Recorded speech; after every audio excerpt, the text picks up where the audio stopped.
Voltei trazendo mais um review de filme de terror nesse Monkey Madness 2021. Durante o mês de outubro, todos os dias a análise de um filme de terror diferente. No dia de hoje, o programa será dedicado ao filme Hereditário, né? Em inglês, Hereditary, mesma palavra, só muda o idioma.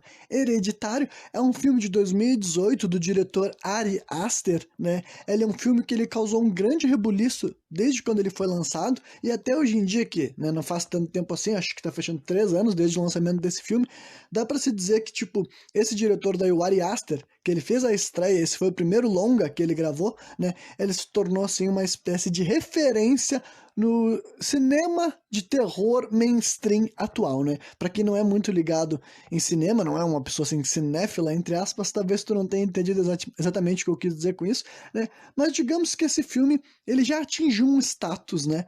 De ser uma grande obra contemporânea do terror, sabe? Muita gente coloca ele nesse pedestal.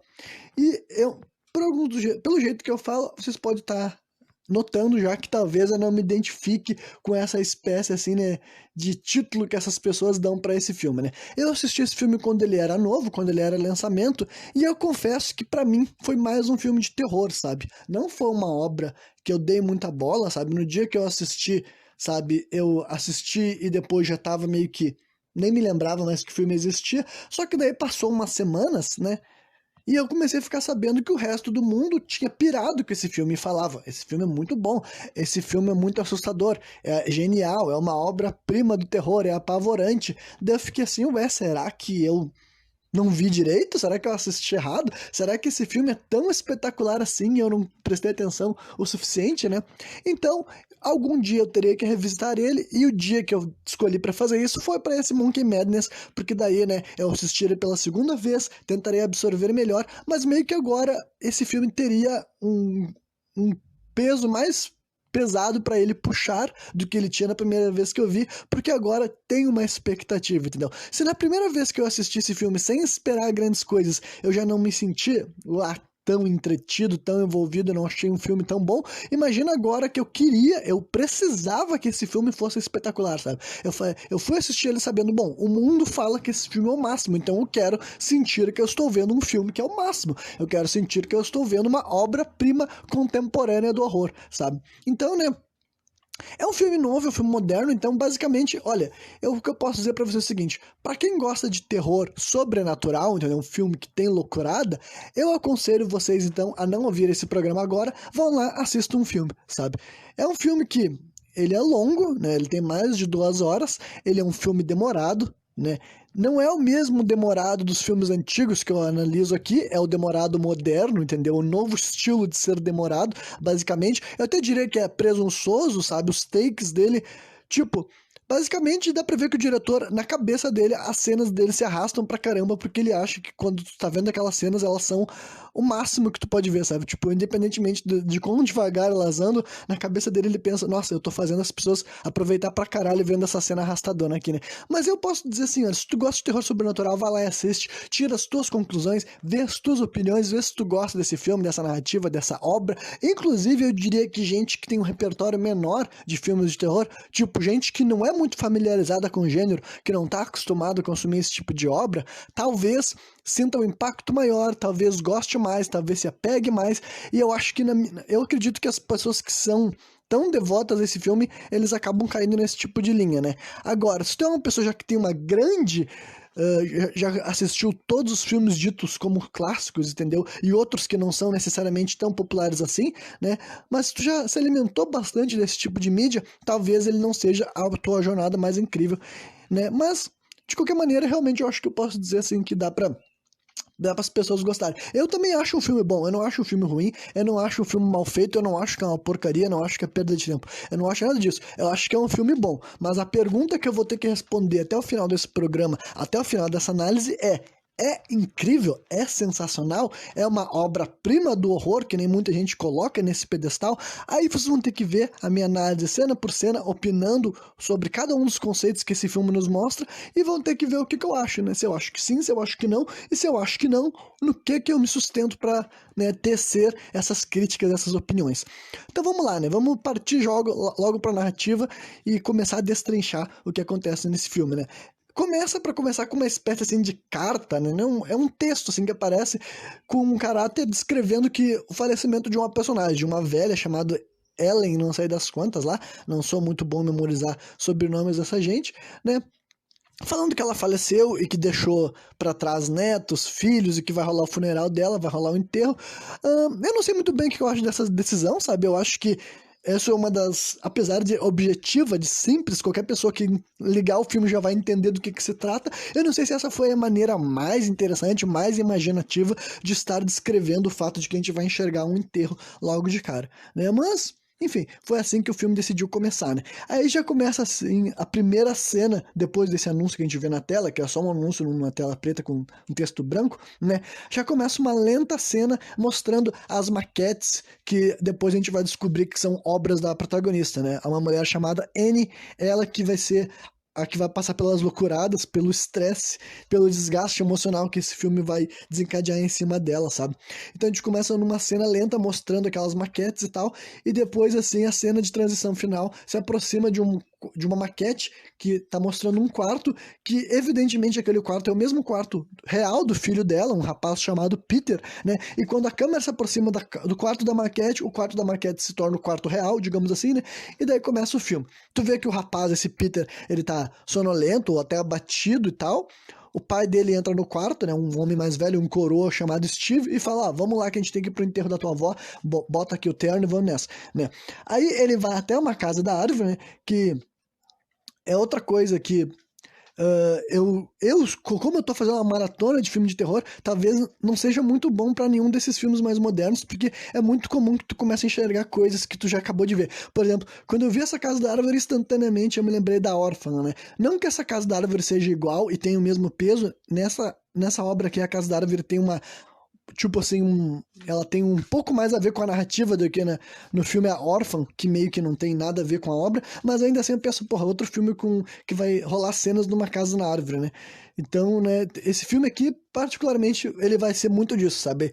Ele é um grande remendo, um grande retalho de outras coisas que eu acabei de ver. Algumas dessas coisas eu não via, eu via semana passada, por exemplo, né? Então ainda estão muito frescas na minha cabeça. Aí tu vê que a menina, a Charlie, irmã mais nova do Peter, né, filho do casal que mora nessa casa, dormiu mais uma vez na casa da árvore, né? O pai dela repreende ela, diz que é muito frio, que isso e aquilo, né?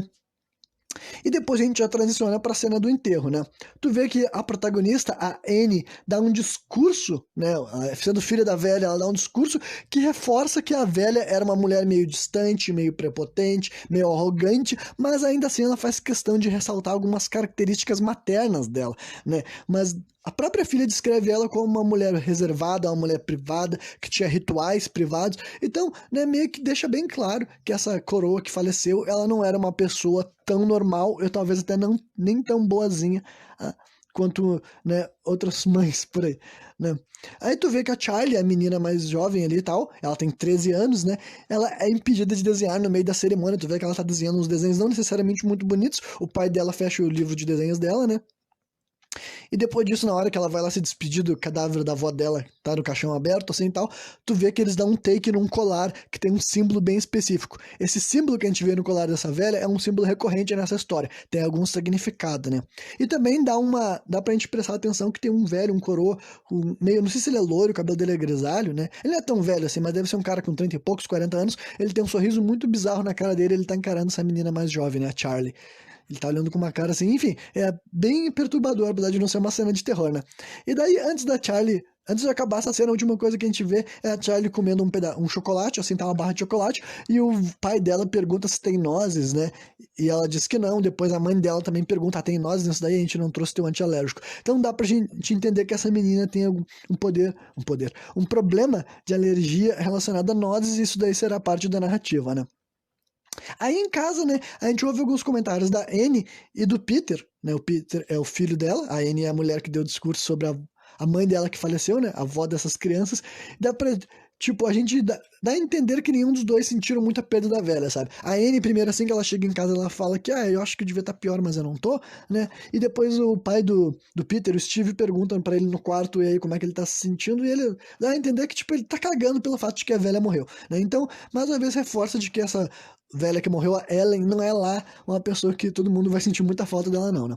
Enfim, a gente vê a Anne trabalhando nas maquetes dela, né? Antes dela ter uma conversa com a Charlie no quarto dela. É só uma cena curta dela lá trabalhando, depois vai pro quarto da Charlie, e daí a gente já sabe um pouco mais a respeito dessa personagem. A Charlie, ela tem um visual, ela tem uma aparência, ela tem um texto meio assim, estranho, talvez até perturbador, né? Por exemplo, a mãe dela fala assim, tu sabe que tu era a favorita da tua avó, né? Daí ela fala assim, não é verdade, né? Que a minha avó queria que eu fosse um homem, né? Então a gente já entende isso aí, que apesar da mãe da menina descrever ela como a favorita, a menina não se sentiu assim. E também aparece, assim, alguma palavra escrita, assim, dá pra ver que a câmera mostra que a menina escreveu uma palavra, que agora eu não me lembro exatamente o que é, mas é uma palavra, não é Satã, mas começa com Sat. É Satone, Satones, não é exatamente isso também, mas é por aí, é uma palavra, assim, que a menina escreveu na parede e eles fazem questão de nos mostrar, né.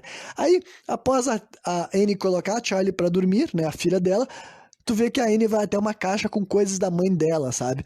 E daí primeiro ela encontra um álbum de fotografia que é gigantesco, realmente parece uma bíblia, só que dentro só tem fotos, né?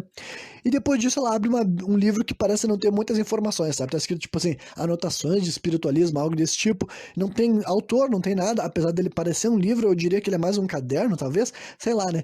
Enfim, a mulher abre esse livro daí, né? A Anne, e dentro do livro, na parte de dentro do interior da capa, digamos assim, tem um bilhete, entendeu? Falando umas coisas meio misteriosas, dizendo que ela não podia explicar as coisas pra Anne, mas que vai valer muito a pena. Enfim, dá pra te entender logo de cara que essa velha tinha alguma coisa obscura, não só obscura, mas relacionada ao ocultismo, à bruxaria, feitiçaria, satanismo, a palavra que tu quiser utilizar. Dá pra ver que essa velha era envolvida com coisa tretosa e aparentemente ela já tomou decisões em vida que cairiam sobre a filha dela, né? Porque aquele bilhete deixa claro que, enfim, vai acontecer coisa louca com a filha dela, mas ao mesmo tempo ela disse que vai valer muito a pena. A velha garante, né?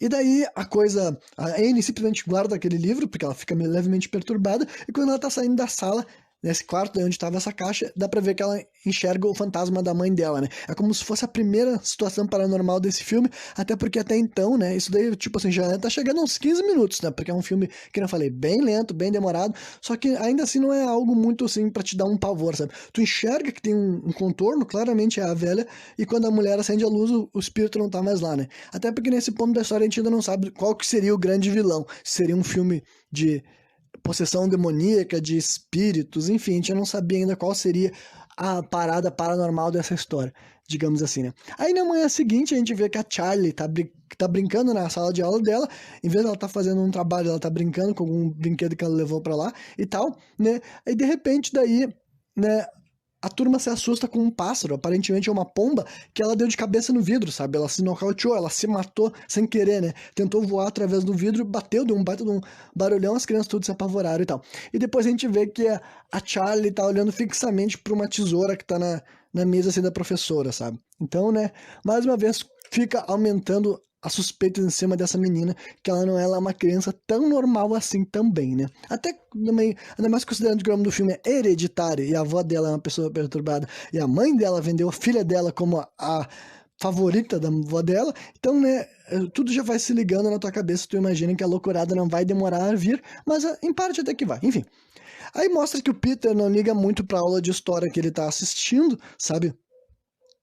E daí tu vê que ele tá trocando mensagem com o amigo dele, com o colega dele loiro, que aparece algumas vezes no filme, eles estão marcando de fumar um baseado, né? Então, esse filme ele tem bem esse caráter assim de que eu vou aproveitar para dar o meu rant contra isso, tipo, para a última vez que eu vou entrar nesse assunto aí, esse filme ele tem uma questão assim de relacionar esse jovem daí e tal, com o uso da maconha, o uso da cannabis, em várias vezes em situações que ele não deveria estar usando maconha, entendeu? Seja num colégio, ou pelo fato de que ele é um jovem, ele é um adolescente, então eu vou aproveitar assim, apesar de eu ser um maconheiro, eu posso dizer assim, sem menor peso de consciência, assim, ó, não fumem maconha na adolescência, claro que isso deu um filme, né, gente, mas só pra aproveitar.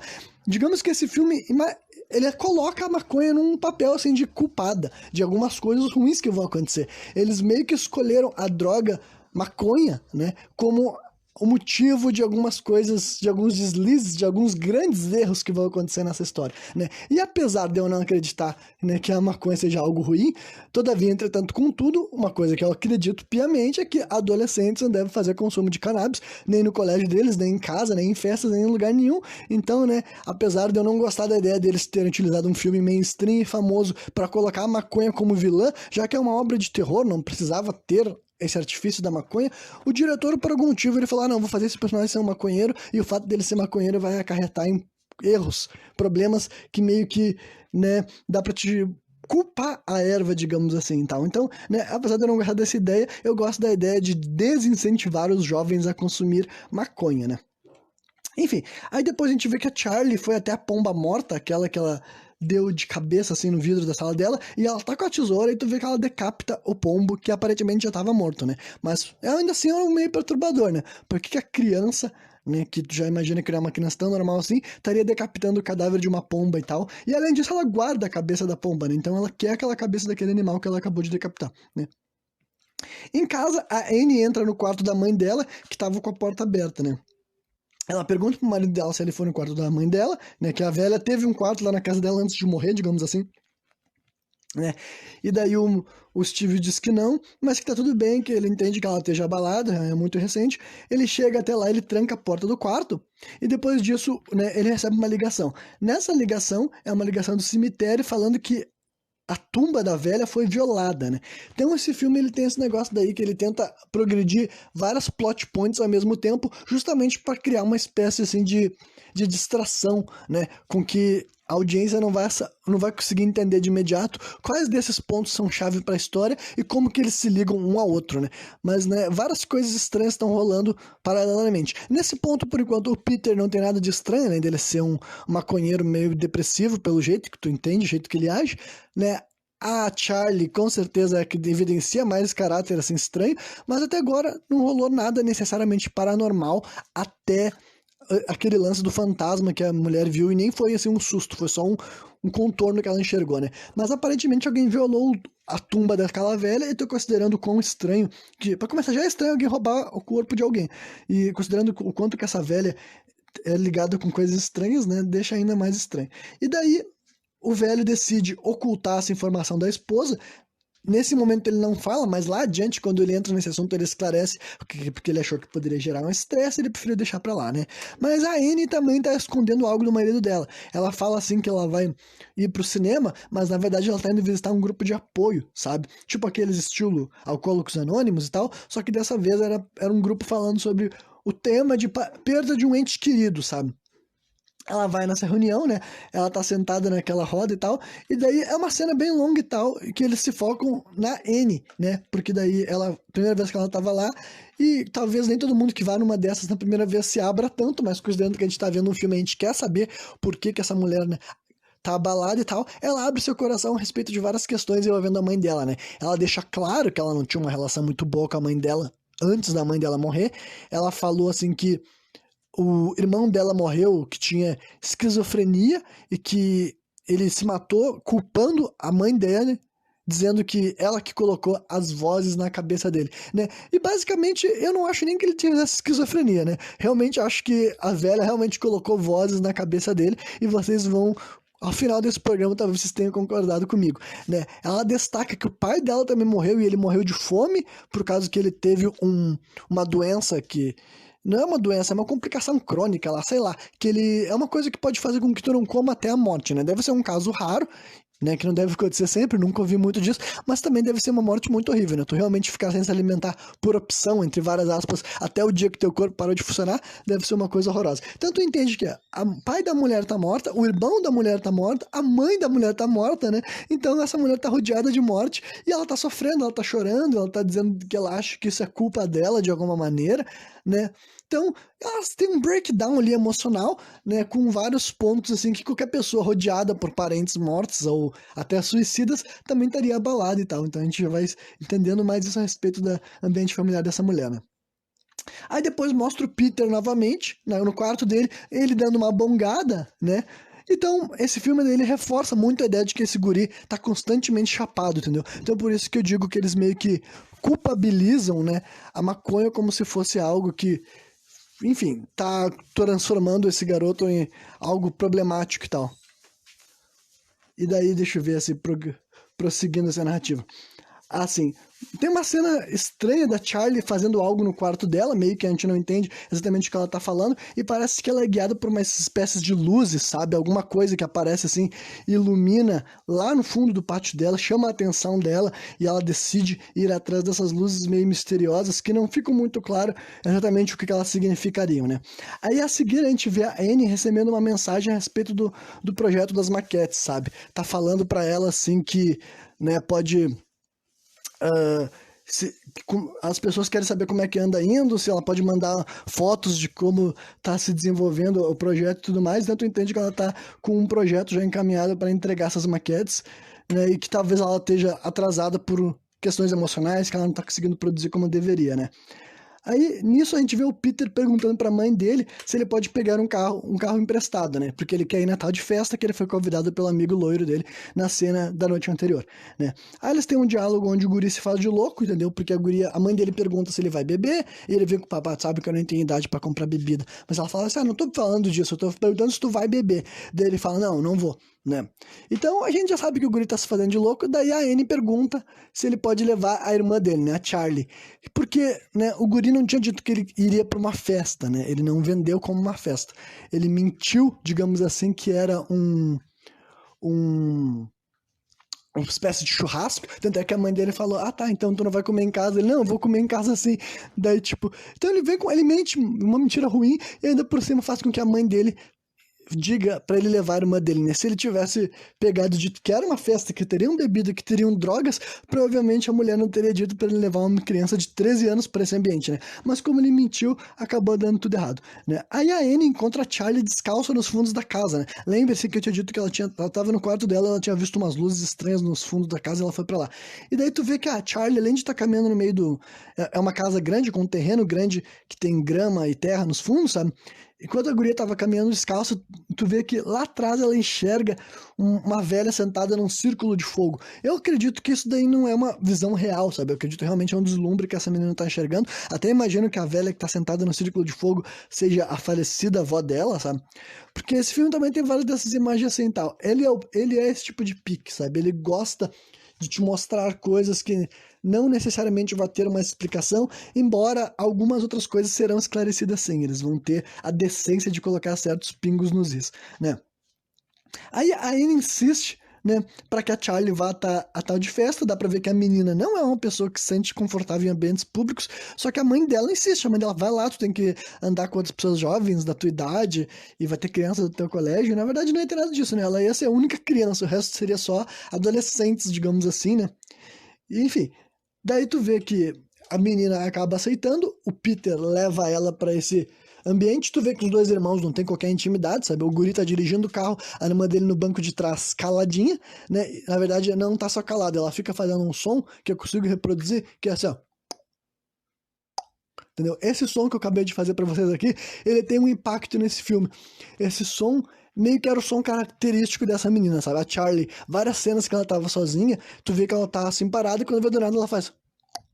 Né? Aí então o irmão dela dentro do carro tá dirigindo e várias vezes ele olha pra trás pelo retrovisor que ele vê que a irmã dele tá fazendo esse som e tal, né? E além disso, quando eles passam na frente de um poste, que será um poste muito fatídico pra esse filme, provavelmente isso é algo que eu não notei a primeira vez que eu assisti, porque eu tava assistindo deitado na cama e não tava muito próximo da tela, né? Quando eles passam por um poste, dá pra ver que tem um símbolo que é idêntico ao símbolo do pingente da velha morta lá no começo, sabe? A avó dessas crianças, tudo, lá no começo do filme ela tá sendo enterrada, ela tá com um pingente que tem um símbolo, né? E esse mesmo símbolo do pingente tá naquele poste, então fica mais evidente que esse símbolo tem algum significado e que aquele poste tem algum significado e ele será utilizado no filme logo mais, né? Aí, uma cena meio que chata deles chegando na festa, né? O menino, que também é estranho, não é como se o Peter fosse um cara legal, descolado. Ele também é um moleque claramente estranho. Só que a irmã dele é ainda mais estranha do que ele, entendeu? E daí eles estão chegando lá na festa e não tem nada de muito legal pra gente ver, não. É só eles caminhando pra um lugar com um monte de jovem ouvindo uma musiquinha, né? É isso aí. Aí depois, assim, mostra uma cena de transição, daí depois dessa cena daí que é a mulher montando uma maquete e tal, né, antes de voltar pra festa. Aí o Peter, ele quer chegar numa mina que ele já mostrou ele olhando pra ela até na sala de aula dele e tal, e daí ele tenta puxar um assunto com ela, meio que nada, que ele fala, a guria dá muita bola, só que daí ele recorre pra quê? Pra maconha, né? Ele fala, e aí, tu fuma? Eu tenho uma erva muito boa. E ele puxa um sacão assim cheio de maconha e tal. E daí a guria, tá, tem um bong lá no quarto e tal. Daí a guria aceitou fumar com ele, né? Pelo menos isso. Só que daí, então, quando ele tava indo pra fumar com a guria lá no quarto, a Charlie segue ele, né? Daí ele fala assim, não, não, não, tu não pode ficar aqui embaixo um pouquinho me esperar. Daí ela falou assim, ah, não, mas eu não conheço ninguém, não quero ficar sozinha. Daí ele fala assim, ah, come aquele bolo ali, ó, que tem um bolo de chocolate ali que é pra todo mundo. Daí a guria fala, não é pra todo mundo, eu não conheço ninguém, é só pras pessoas que, né, que compraram, que fizeram. Ele fala, não, não é uma festa, é pra todo mundo. Come ali o bolo antes que acabe e depois eu volto aqui pra ficar contigo, né? A gente fica o resto da noite juntos. E daí pra ele poder ir bongar com a mina sozinha no quarto, né? E daí, chegando no quarto, né, o Peter nem sozinho ele vai ficar com a guria. Ele achou que ele ia... Enfim, achou que ele ia comer alguém, pegar alguém, mas não é o que vai rolar. Quando eles chegam lá, já tem outras pessoas lá no quarto e a guria fala, ei, pessoal, o Peter trouxe maconha. Daí ele faz uma cara de, putz, melona.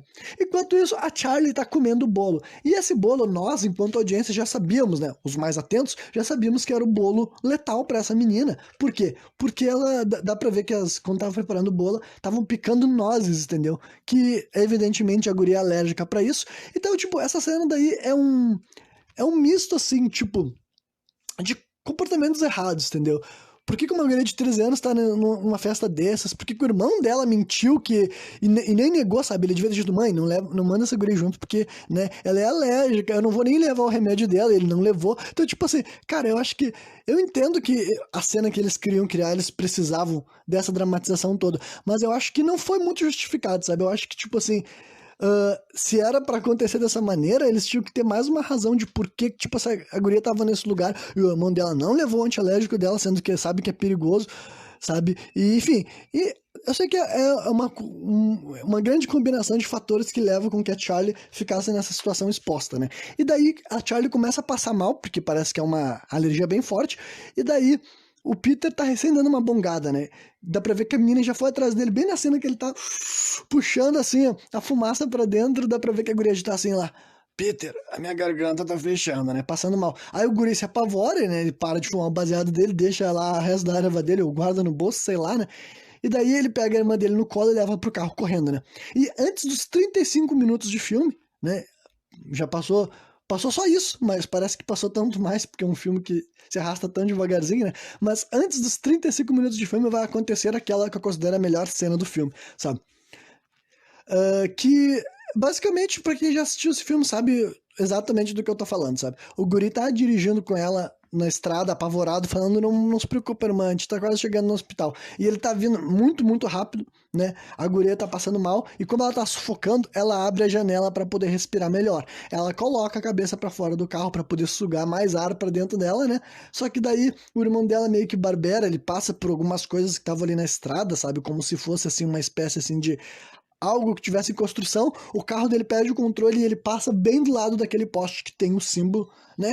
E daí a guria morre. Entendeu? Eles não nos mostram a cena, a gente simplesmente vê que a guria bateu, porque dá pra ver o barulho, tac! E a guria tava fazendo um som horrível de que não consegue respirar, e depois que ele dá a batida, ela para de fazer o som, né? Então, assim como nós entendemos que a guria foi decapitada pelo poste, o irmão dela também entende.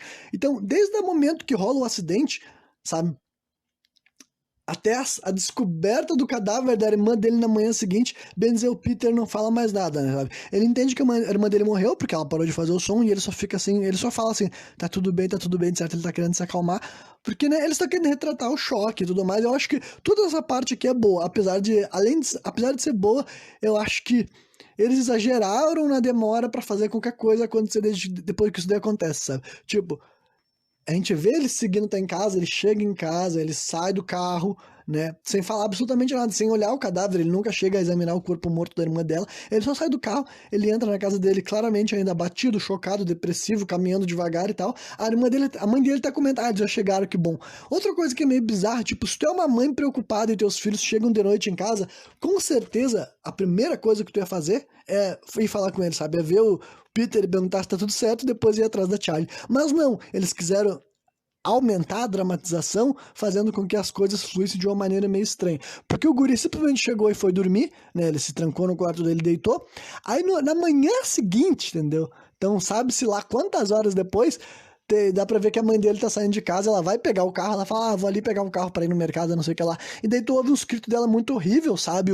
Um gritão, assim, de desespero de quem, né? Imagina se tu vai abrir a porta do teu carro, tu encontra um corpo decapitado, que é da tua filha. Com certeza tu ia ficar chocada, né? Enquanto ela tá gritando, assim, com esse berro, é aí que eles nos mostram a cabeça apodrecida da Charlie, né? Não nos mostraram a cena dela perdendo a cabeça de uma maneira explícita, nem o cadáver dela, mas daí nesse momento eles mostram a cabeça dela que ficou lá na estrada, caído, sabe? Jogado, já que o guri não saiu pra ver o que aconteceu, né? Ele simplesmente sabia o que aconteceu e tipo assim, bom, eu não vou nem lidar com isso, né? Então a cabeça dela já estava apodrecendo com formigas e vermes já se alimentando da cara dela, né? E depois disso, assim, a gente vê mais umas cenas horríveis de choro, sabe? A mulher chorando, falando que ela quer morrer, que ela não aguenta. Primeiro ela tá em casa chorando de joelhos, e depois no enterro da filha dela, ela ainda chorando, apavorada, sem conseguir nem ficar em pé, né? Aí depois, assim, rola mais umas... Continua mais cenas paradas. Desde que rolou o acidente, o filme ele diminuiu bastante o ritmo, sabe? Rola mais umas cenas paradas do velho indo até o quarto da Charlie, né? O velho é o pai dela, né? Depois a gente vê que o Peter ainda tá... Mostra mais umas cenas do Peter com uma cara de cu. Tipo, particularmente eu não precisava que vocês ficassem me mostrando isso. Eu já sei que ele tá mal, vocês já deixaram bem claro, né? E depois a gente vê a Annie dormindo na casa da árvore, que era algo que a filha dela faria, né? A Charlie, né? Aí depois, assim, a gente vê o Peter alucinando na sala de aula. Tu vê que, tipo, ele olha pra cima da cabeça dele, assim, como se ele visse o retrovisor, sabe? Que não tem como o retrovisor tá lá, né? E aí depois disso ele vai ir fumar um baseado, né, com os amigos dele, no colégio e tal, assim, atrás de uma arquibancada. E daí, depois que ele dá uma bongada, tu vê que ele sente os mesmos efeitos da Charlie, sabe? Ele começa a falar, assim, que ele tá com a garganta fechando, como se ele tivesse sentindo uma reação alérgica. E o amigo dele fala, cara, calma, é só um baseado. Né? Aí depois que o Peter chegou em casa, ele chegou de bicicleta, tem uma longa cena também de que ele fica parado na porta da casa e dá pra ver que a mãe dele tá observando ele dentro do carro. Desde que aconteceu o acidente, eles nunca tiveram um diálogo, pelo menos não na frente da câmera, então tu imagina que a relação deles deve estar, tipo assim, muito, muito ruim. A mulher não deve estar querendo confrontar o filho porque, né, ela vai xingar ele, vai ofender ele, vai botar ele pra baixo. E aparentemente ele já sabe tudo disso, entendeu? Ele já sabe da merda que ele fez. Tipo, pô, cara, deixa eu falar um pouco do que aconteceu. A irmã dele morreu porque ele foi irresponsável, ele tava se drogando numa festa que ele mentiu, que não teria bebida, que não teria drogas, ele não cuidou da irmã dele, que ele sabia que ela era alérgica, e ainda por cima ele fez ela sofrer um acidente mortal, sabe? Então, com certeza a culpa dele, com certeza ele errou, com certeza ele sabe disso, e com certeza ele já tá sofrendo já, antes da mãe dele ter que jogar na cara dele tudo isso, né? Então, dá pra te entender porque que eles estão evitando, né? Aí tu mostra que a Anne dirige até onde rolam as reuniões, aquelas de grupo que ela participou uma vez. Só que ela decide não entrar, tu vê que ela vai largar e não vai fazer parte da reunião, e ela é abordada por uma velha que vai ser identificada como John, sabe? Tu vê que é uma velha que ela tá muito querendo participar da vida dela, querendo conhecer ela, sabe? Dizer que começa a falar que os filhos dela também morreram, sabe? Ela tenta se ligar ali com essa mulher, com a Anne, e daí ela dá um número pra ela, se tu quiser conversar, liga pra mim, que não sei o que lá, não é bom ficar sozinha nesses momentos, sabe? A velha chega muito prestativa no momento de necessidade da mulher, que com certeza é um negócio que não precisa ser genial pra saber que tem caroço nesse angu, né? Aí a Anne chega em casa, né? E a gente vê que ela segue mentindo pro velho, sabe? Ela nunca contou pro velho que ela foi nessas reuniões já em algum momento, né? Aí de noite, tu vê que o velho, né, o Steve tenta se aproximar de Anne, ele coloca assim o braço assim no ombro dela, sabe? Como se quisesse chamego, o que é meio perturbador, tipo, é tradicional desses filmes de terror, é um clichê que é um dos que eu menos gosto, que tipo assim, geralmente nessas histórias de famílias lidando com algum problema, geralmente assim, é um dos personagens muito envolvidos com o lado sobrenatural da história e o cônjuge dele é completamente ignorante, sabe? E nesse caso, o marido da Anne eu não sei se o ator já tá velho ou mandaram ele interpretar dessa maneira, mas é muito chato a atuação desse velho. Esse velho tá sempre com uma cara de nada, sabe? Uma cara de que, sabe? Tipo, a filha dele também morreu, cara. Eu entendo que ele queria mostrar, assim, tipo assim, força pra mulher dele, mas esse velho, ele tá sempre com aquela mesma cara de cu, entendeu? E, tipo assim, não parece que ele esteja lidando da maneira certa com essas questões, sabe? A gente nunca vê ele chorando sobre essa questão. Esse velho é um que não tem qualquer desenvolvimento na história, sabe? Deu pra ver que quando idealizaram esse roteiro, eles falaram, olha só, vamos criar histórias pra menina, vamos criar histórias pro menino, vamos criar histórias pra N, mas esse velho vai ser só um velho aleatório que tá ali, que casou com essa mulher e com essa família daí, mas ele não vai ter qualquer relevância pra história. Então é um dos clichês que eu menos gosto dessas histórias, que eles sempre fazem o cônjuge da pessoa que tá lidando com o sobrenatural ser um completo pateta, um banana, que isso tá ali só pra. Enfim, nem sei por que que tá incluído nas histórias, honestamente, sabe? Mas uma coisa que me lembrou da órfã, sabe? Só que eu não sei se esse velho que é tão ridículo quanto o John, né? Os dois são pau a pau de ridicularidade. Mas enfim, né? Aí tu vê que a Annie evita o velho, que ela não tá afim de trepar, com certeza ela não tá afim de trepar, e ela se manda pra casa da árvore, né? Que é um negócio que já tinha se tornado comum ela ir dormir lá, né? Ah, aí vemos uma cena que aparentemente o Peter tá assustado com algo no quarto. Dá pra ver que ele se levanta e começa a olhar pros lados assim, mas eu não notei nada. Se rola alguma coisa que justifique esse comportamento dele, é algo tão pequenininho que eu, enquanto audiência, não consegui notar, né? Daí, a seguir, a Anne tá trabalhando em seu projeto. Tu vê que ela continua ali tentando terminar o que ela tem que terminar, só que daí ela derruba tinta em cima do papel que ficava o número da velha, aquela velha Joan, né, que tentou falar com ela, e daí ela resolve ligar pra velha, e daí na próxima cena ela já tá visitando a velha. Isso daí pra mim é um exemplo de algo que eu acho que esse filme deveria fazer mais vezes, sabe? Eles nem nos mostram ela ligando pra velha. Ela olha pro papel e depois ela já tá chegando na casa da velha. Isso daí é o tipo de coisa, tipo, faz esses recortes, cara. Eu não sou burro, entendeu? Não precisa me mostrar cada pequeno progresso da narrativa. Algumas das coisas dá pra lapidar, fazer economizar meu tempo. E, infelizmente, apesar da cena ter começado rápido, ela se torna mais lenta, né? Porque a menina tava chegando na casa da velha e depois tu vê ela subindo na casa da velha até ela chegar até a frente da casa da velha e tocar a campainha, né? A única coisa que importa dessa sequência inteira é o tapete de boas-vindas da velha que a Anne nota, e assim que a velha abre a porta pra ela e elas se cumprimentam, a Anne comenta assim, esse tapete daí de boas-vindas é bem parecido com os que a minha mãe fazia, né? Que é óbvio que essa velha conhece a mãe dela, tipo, esse filme também nem disfarça essa parte, né? E a velha fala, quem diria, que coincidência, né? Ver com esses papos assim, né? Aí depois os dois vão conversar e a Anne conta mais a respeito da morte da filha dela, né? Tu vê ela falando de como que ela encontrou o cadáver, do momento que ela encontrou a cabeça da filha dela e tudo mais, até que daí a velha pergunta, como é a tua relação com o Peter, com o teu filho, né? Dá pra ver que ela pega assim e ela conta um capítulo que justifica mais um pouco dos comportamentos do filho dela, que até então a gente não sabia. A mulher entra na história de que ela é sonâmbula, né? Que ela tem, de vez em quando ela se move e fala coisas dormindo, e ela conta que há uns 2 anos atrás, né? Teve um dia que ela se acordou com os filhos dela cobertos em thinner, enquanto ela estava segurando, né, a embalagem vazia e uma caixa de fósforo. E daí no momento, e ela também estava coberta de thinner, como se ela fosse queimar os três, né, os dois filhos e ela.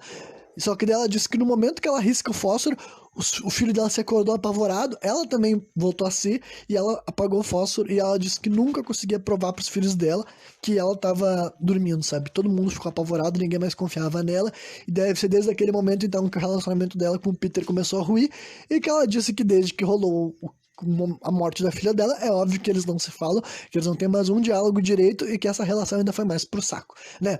Nessa cena toda aí também, tipo, esse filme é muito, muito, muito inspirado por obras como Exorcista e Bebê de Rosemary, né?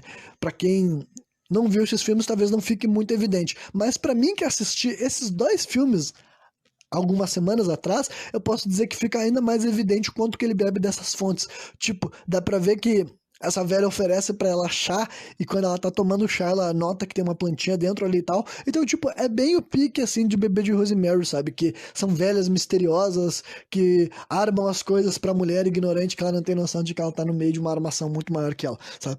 Então, esse filme daí, realmente, a história dela é muito, muito derivada de outros filmes que já aconteceram, que a gente já viu por aí, né?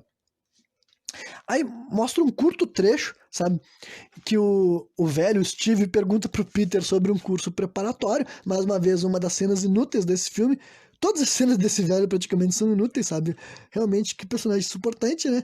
E depois daí a gente vê a Anne trabalhando na maquete dela, né? Só que essa maquete que ela tá trabalhando é uma maquete da cena do acidente, entendeu? É outra coisa bem estranha, né? Que a mulher esteja fazendo a maquete do momento do acidente. Tem o poste, tem o carro, tem o corpo decapitado. Ela fez exatamente a cena da morte da filha dela. E o velho chega lá, ele vê isso e ele fala: Meu Deus do céu, Anne, olha o que tu tá fazendo. Tu vê que ele se incomodou com o que ela tava fazendo e ela meio que fala assim: Ah, é só uma visão neutra do momento do acidente, sabe?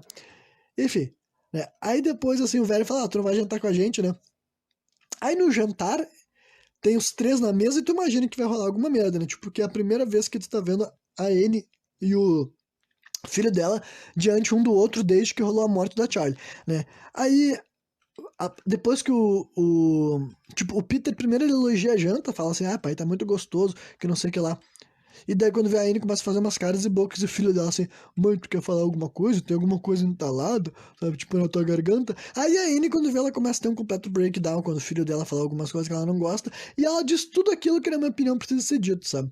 E eu vou até dizer que, considerando o estresse que essa mulher tá vivendo, ela até que foi muito ponderada e racional. Claro que ela tava brigando, claro que ela tava gritando, e claro que ela fala um monte de coisa, assim, que pode ser dita como ríspida, mas ela nem foi, tipo assim, tão escrota assim, sabe? Ela fala todas as coisas que eu falei antes, né? Que, tipo, que é óbvio que o guri tá errado, que ele sabe que tá culpado, e que ela fala assim, olha, eu não consigo te perdoar nesse momento, porque tu não fez nada. Tu nem tentou assumir a culpa, tu nem chegou aqui pra mim e pediu perdão e se ajoelhou. Ela não falou isso, né? Mas enfim, nesse sentido, sabe? Que ela falou que ela entende que o guri não tá faceiro, que o guri também tá sofrendo que nem ela, mas que ele não tentou fazer nada, que ele não tentou se desculpar, que ele não tentou reconhecer os erros dele, enfim, que ele simplesmente tá se fazendo de louco e que ela não aguenta mais que nessa casa todo mundo se faz de louco, né? E depois que ela dá esse discurso, o Peter ainda por cima tem a audácia de sugerir que a culpada é a mãe dele, porque depois que ela pirou, ele fala bem assim, e tu, hein, mãe? E sobre a tua culpa, dela olha pra ele com uma cara tipo, como assim minha culpa?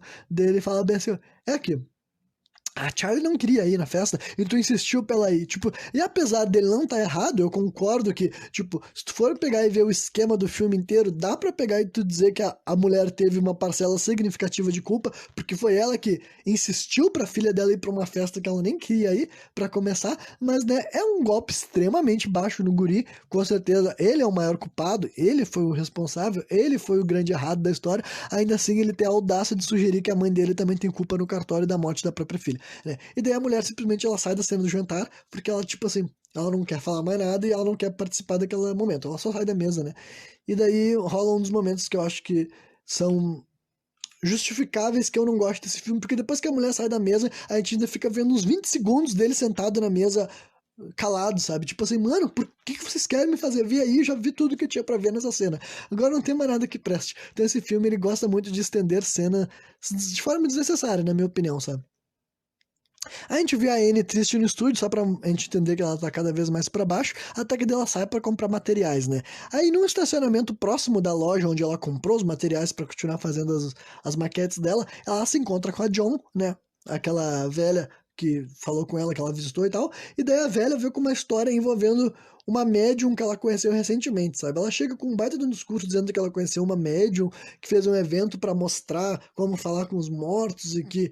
Daí a conversa inteira é tipo assim, com a Anne fazendo tipo, ai não, capaz, fazendo um sorriso, ah, tu acredita nisso? E a velha, não, não, eu sei que parece loucura, mas tu tem que conhecer, tu quer vir na minha casa, tu quer vir na minha casa pra eu te mostrar, né? E daí a Anne, apesar de hesitante, ela vai até lá, né? Aí rola uma cena de sessão espírita na casa da velha, que eu vou te dizer que, tipo assim, é uma cena meio bosta, sabe? Tipo, eu já vi muitas e muitas e muitas e muitas e muitas cenas de sessão espírita, de invocar espíritos dos mortos em filmes. Essa deve ser uma das piores de todas que eu já vi, sabe? Tipo, é com um copo virado de cabeça para baixo, sabe? Assim. E daí a velha só acende uma vela e começa a falar, tipo assim, fulano começa a falar o nome do filho, do neto dela, sabe? E daí quando vê o copo se mexe, a mulher fica apavorada, ela começa a chorar, a Anne, sabe? Aí depois a velha, ela coloca assim um quadro, uma lousa com giz, e ela pede pro neto dela escrever, e a gente vê assim o giz se mexendo sozinho e falando, eu te amo, vovó, sabe? Tipo assim, cara, é uma cena inteira meio bosta, sabe? Tipo assim, não funciona. Simplesmente não funciona.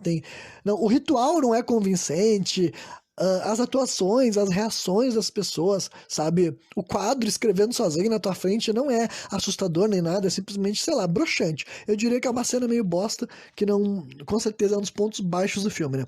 Aí, antes de sair da casa, que a Anne tá claramente abalada, ela tá chorando, ela tá surpresa, ela tá chocada com o que ela acabou de ver, digamos assim, né?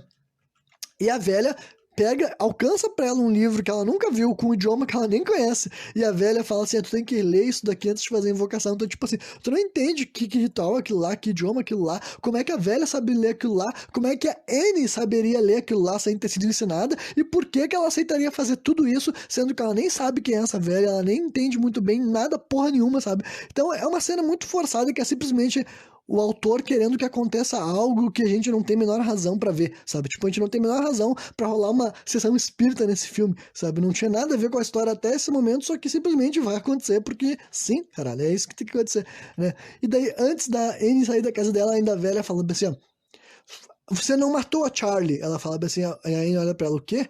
Ela ainda está por aqui, né?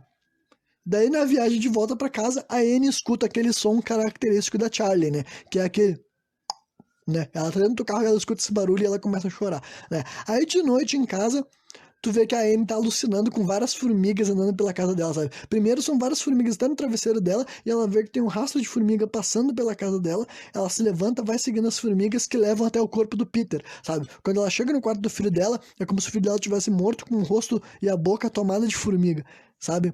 E daí ela se acorda, né? Aparentemente ela tava sonâmbula, digamos assim, porque ela já tá lá no quarto do filho dela, e dela tem um diálogo desconfortável com o Peter, sabe? Porque o Peter, ele tá assim, mãe, o que que tu tá fazendo aqui no meu quarto, né? Porque ele, né, considerando que tu sabe que ele já tentou matar, ela já tentou matar o próprio filho uma vez, não é à toa que o guri esteja com medo e tal, né? E daí nesse momento, daí é onde ela confessa que ela não queria ter sido mãe, sabe? Tipo, eu não sei o que o guri falar pra ela, e daí ela falava assim, eu não queria ter sido mãe, daí ela faz uma cara assim de, eu não queria ter dito isso. Daí ela fala assim, eu tentei te abortar, mas aparentemente não. Tipo, eu tentei te abortar e nada que eu fizesse dava certo, sabe? Nada que eu fizesse funcionava. E daí.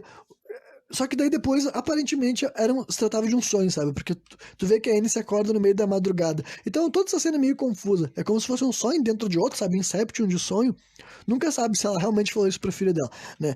Até que daí a Anne se acorda de madrugada, praticamente o sol já tá raiando, e ela obriga todo mundo a participar de uma sessão espírita com ela, sabe? Ela acorda o Steve, depois ela acorda o Peter e fala que, nós temos que ir lá embaixo testar alguma coisa, né? O Steve, o marido dela, tá muito receoso, ele tá tipo, o que que tu quer fazer, sabe? Porque até então ele não tava ligado em absolutamente nada paranormal, né?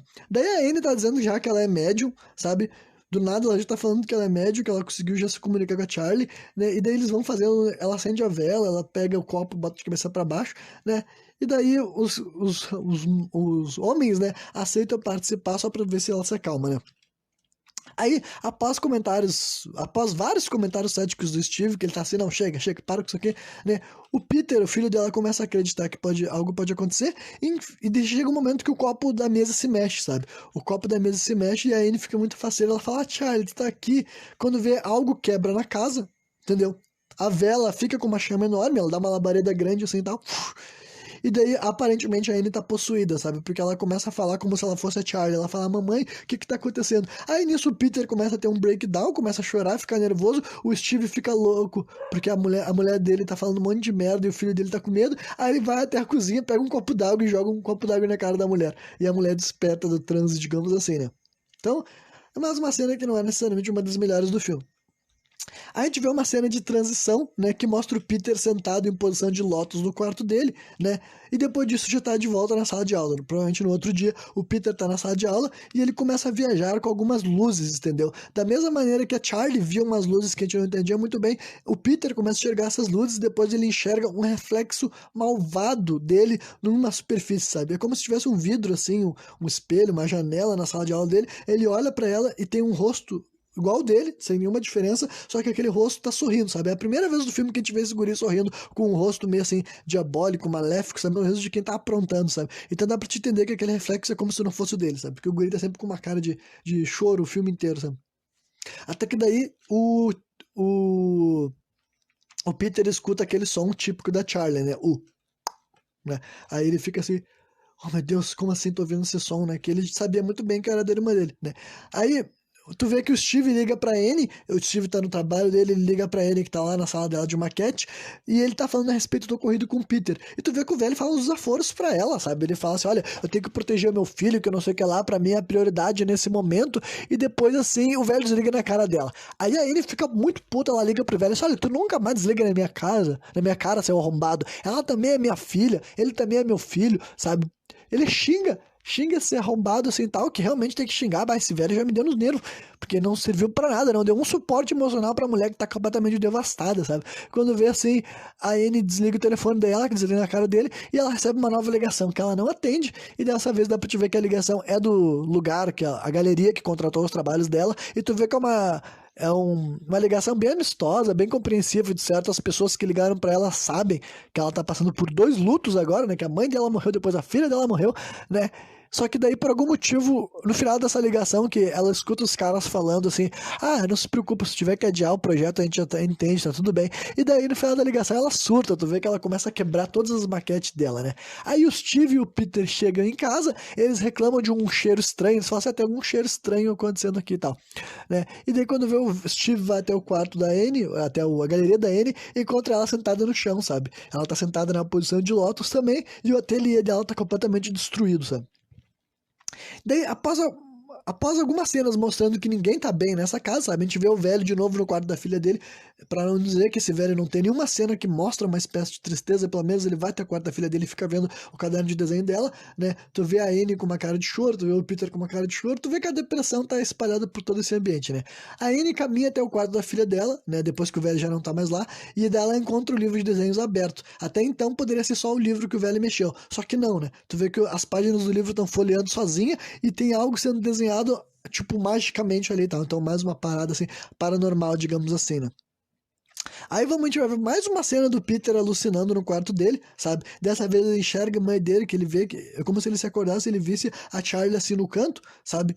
Olhando pra ele, só que daí quando ele começa a olhar pra ela, tu vê que a cabeça dela cai, sabe? Como se estivesse amputada, só que depois que a cabeça dela cai e rola pelo chão, é como se fosse uma bola, entendeu? E daí, depois a gente escuta o cachorro, que a família tem um cãozinho, tu vê que esse cachorro latindo assim, rau, rau, rau, rau, rau, assim pra alguma coisa que tu não sabe o que que é na frente da porta da casa na frente da porta do guri, e quando vê, do nada, assim, saem 2 mãos, como se elas estivessem saindo de dentro da cama, sabe? Tipo, ou de trás dela, e segurando o pescoço do Peter, sabe? E puxando pra baixo, como se fosse pra arrancar. E daí, é como se o Peter se acordasse.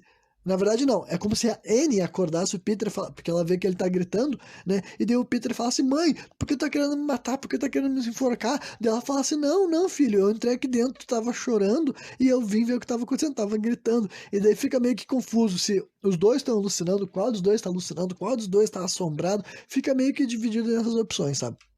E daí a gente vê uns desenhos do Peter no caderno, dá pra reconhecer que é o Peter porque ele tem uma pinta no rosto dele, então dá pra ver que no caderno de desenho da Charlie apareceu vários desenhos do rosto do Peter com uns X assim no olho dele, sabe? Indicando que, sei lá, agora o guri que vai morrer, o guri que vai ser assombrado, né? Aí a Anne tenta incendiar esse livro, sabe? Esse caderno de desenhos. Ela chega na frente da lareira dela e toca o livro lá pra queimar. Só que daí, enquanto o livro começa a queimar, ela nota que tá pegando fogo na roupa dela, assim, no braço dela. Aí ela tenta apagar e não consegue. E daí, de alguma maneira, é como se aquele livro tivesse ligado a ela, sabe? Ela tira aquele caderno de desenho de lá, apaga o fogo do caderno de desenho, e fazendo isso, ela também para de queimar, né? Aí amanhece de novo, e aparentemente a gente vê a Anne espreitando o Peter na casa dele, sabe? Dá pra ver que ela tá olhando através de uma fresta de uma porta, e o Peter tá indo pro colégio, digamos assim, né? Então continua aumentando a tensão entre esses dois, né?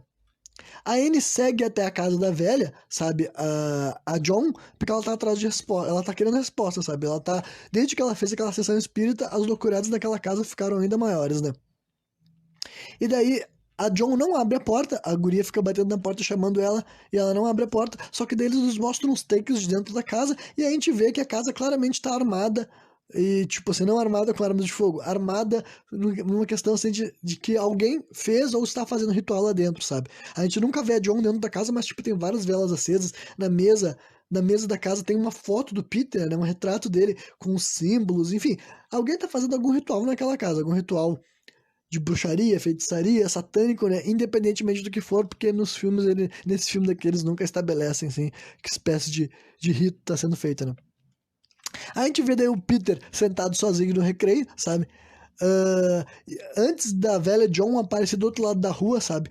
Tipo, é como se ele estivesse enxergando a velha, mas eu acho que a velha não tá realmente lá, como se só ele visse ela, porque a velha tá do outro lado da rua gritando vários nomes estranhos. Quando eu digo nomes estranhos, é que deve ser nome de demônio, sabe? Ela fala alguns nomes, eu acho que o único que eu me lembro é a Agamenon, por exemplo, mas ela grita vários nomes estranhos, assim, lá do outro lado da rua, e o grito olhando pros lados, sabe? Como se alguém estivesse vendo aquela velha além dele, né? Aí de volta à casa dela, a Anne encontra alguns tapetes muito parecidos com aqueles de John, sabe? Ela vai revistar as caixas ali da mãe dela e ela encontra vários tapetes, um tapete com o nome dela, um tapete com o nome da Charlie, e daí eles são muito parecidos com aquele que a velha Joan tem. Então deixa ainda mais claro que realmente aquele tapete de boas-vindas que essa velha tem foi dado a ela pela Ellen, né? A falecida mãe da Anne. Né? E daí ela começa a mexer naquele caderno misterioso, sabe? Que ela tinha visto antes. Ela encontra outro caderno daí. Dessa vez ele é um que não tem título, mas ele tem aquele símbolo na capa, né? O mesmo símbolo que tinha no poste que decapitou a Charlie e o mesmo símbolo que tinha lá no pingente da velha. E depois daí ela encontra um livro de invocações, sabe? Dizendo assim, rituais de invocação, algo desse tipo. E ela abre especificamente numa página que fala do Rei Paimon, né? Esse filme daí, uma das coisas que eu posso elogiar desse filme é que eles fizeram questão de dar um nome pro demônio deles e escolherem uma entidade específica para não ficar só naquela coisa subjetiva do demônio, né? Então, o nome desse demônio que eles estão trabalhando nesse filme é o Rei Paimon, e lá ela lê várias coisas, fala que rituais para ele vão dar riqueza e tudo mais, e que esse demônio gosta de. Porra, já tá chegando a 55 minutos. Não, mas fazer o que? Esse filme é longo mesmo, tenho que falar sobre ele.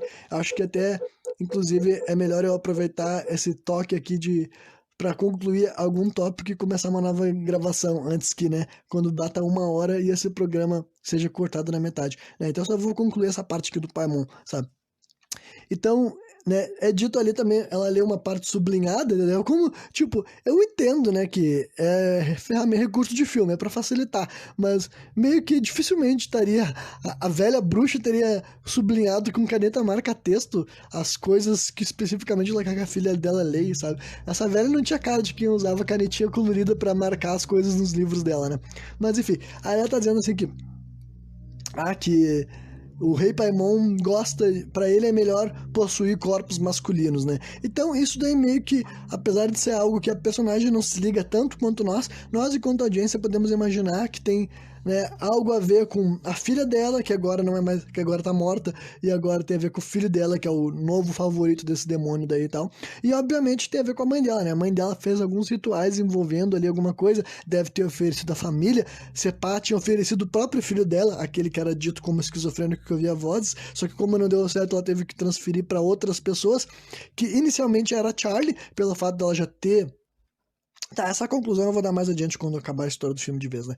E daí, enfim, no álbum de fotografias, a Anne encontra diversas fotos, sabe? Que contam com a John, aquela velha lá. Então ela vê o que nós já sabíamos, que a Ellen, a mãe dela e essa velha John faziam parte de algum culto, de algum ritual juntos. As duas usavam aquele mesmo pingente, sabe? De algum símbolo. Então, né, fica mais evidente o caráter, assim, de culto, de ritual, de grupo, de Coven, né?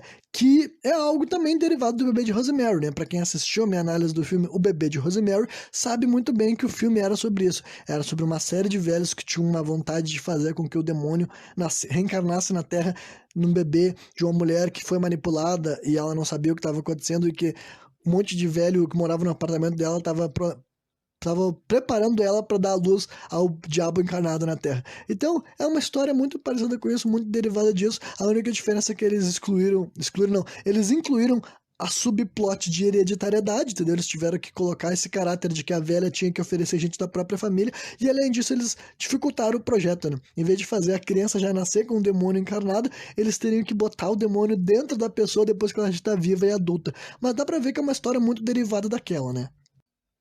Aí rola mais uma cena curta do Peter viajando no colégio, sabe? Ele tá simplesmente caminhando num corredor, só que ele tá muito assim. Tu vê que ele não tá lá, sabe? Ele tá andando, mas tá em outra dimensão, digamos assim. E daí passa aquela mesma luz misteriosa por ele, sabe? É como se fosse um reflexo, uma luz solar, só que dentro de casa, sabe? Não faz muito sentido.